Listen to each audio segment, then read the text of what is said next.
Alright, Python friend, I'm going to cover today the concept of sets, and sets are also containers which have only unique element, and unique is the key words to define set. You cannot have duplicate element within a set.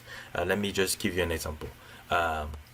Say for instance, before I even give you an example, let me show you how to initialize a set. You can initialize a set by writing this. Okay, so this is how you can initialize your set, and once you do that, you can have my set. Now you can request the type of this object, and you will see that is a set. Okay, it's a container. Now this container has unordered objects. Okay, now there is a very simple way to to put element in a set.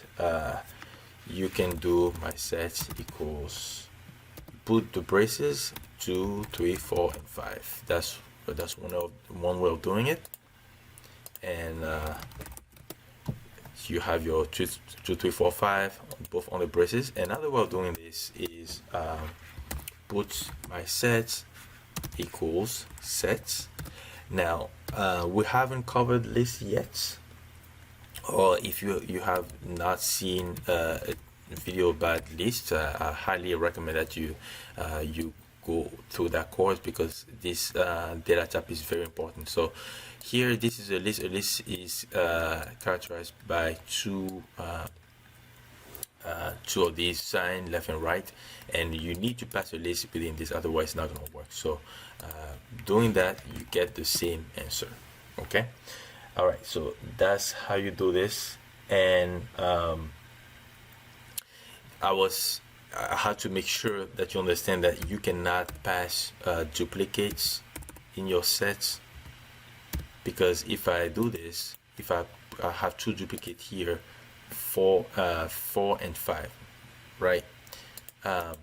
If I have to, I'm waiting for my computer to react.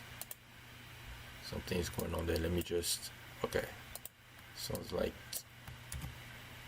I'm gonna have to use the command line directly. All right, so this is what I have, and if I want to request, it's going to give me the unique value. Okay, so remember, you can only have unique values no matter what.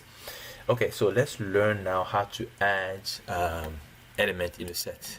I have to let you know that you can only add one element at a time. So if I do that add and I put this under parentheses, and I put a 6, for example, what it's gonna give me is, I could have just put a 6 directly, because here we don't have a list. Okay, I put a 6 here directly. Okay, so if I request my set 1, 2, 3, 4, 5, 6. Now you can definitely not add two elements at the same time, otherwise you're gonna have an error message. You cannot put this, it's not gonna work, because it's gonna say unhashable. So you can only add one element at a time in a set. We already covered duplication. We just covered how to add a value to a set. Now let's learn how to remove a value to a set. So it's going to be my set that remove. That's pretty simple. That's the method.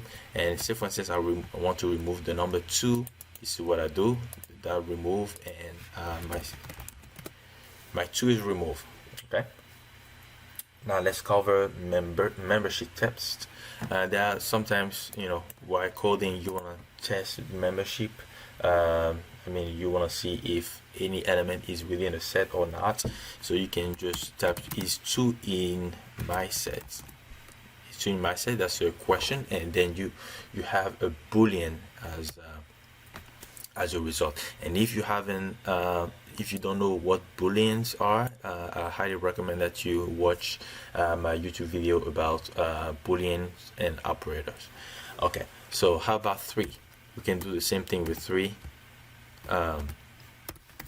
is 3 in my set? Yes, it is in my set. So these are ways for you to check to test the membership of an element in the set.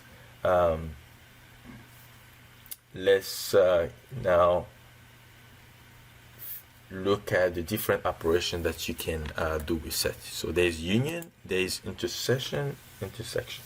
Let's start with union. Say for instance I create 2 sets, okay, and while I'm creating this set, let me show you how another way that most programmers use. Okay, so I want to create a set, and then I pass within the set a list, okay, of I would say of five numbers. Okay, so if I want to put a list of 5 numbers directly, I can do this. So this is telling me, hey, I want to pass within this set a list of 5 numbers, and that list could have been this, any list really. So but I just want 5 numbers, so this will be my small set. So if I launch small set, I get this. Okay, all right, so let's create also a bigger set. So I'm gonna call this big set, and I'm gonna have 10 instead of 5.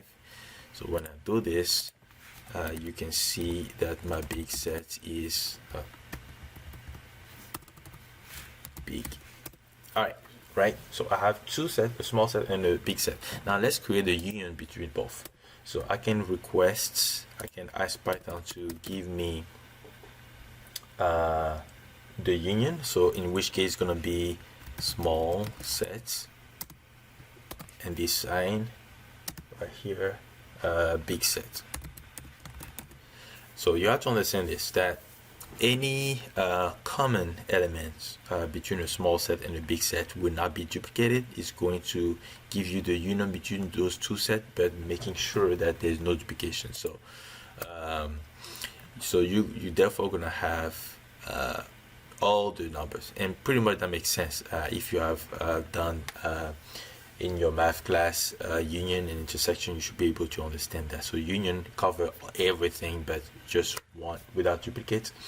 Let's look at the intersection. So if I do, the intersection can be achieved by using the ampersand sign, in which case it's going to look at the common element in both, which are 1, 2, 3, and 0, 1, 2, 3, and 4. So if I do this, I should be able to have the common element. Now you want to know which elements are in the big set and not in the small set. All you have to do is big set minus small set. Look at the difference and give you 5, 6, 7, 8, 9. So this is it for set. I hope you like this video. It was a short video about sets, and sets are very well used in data type, data structure, when you deal with elements that cannot be duplicated, or unique elements. So I hope you enjoyed it, and please don't forget to subscribe, and I will see you next time for the next video. Bye bye.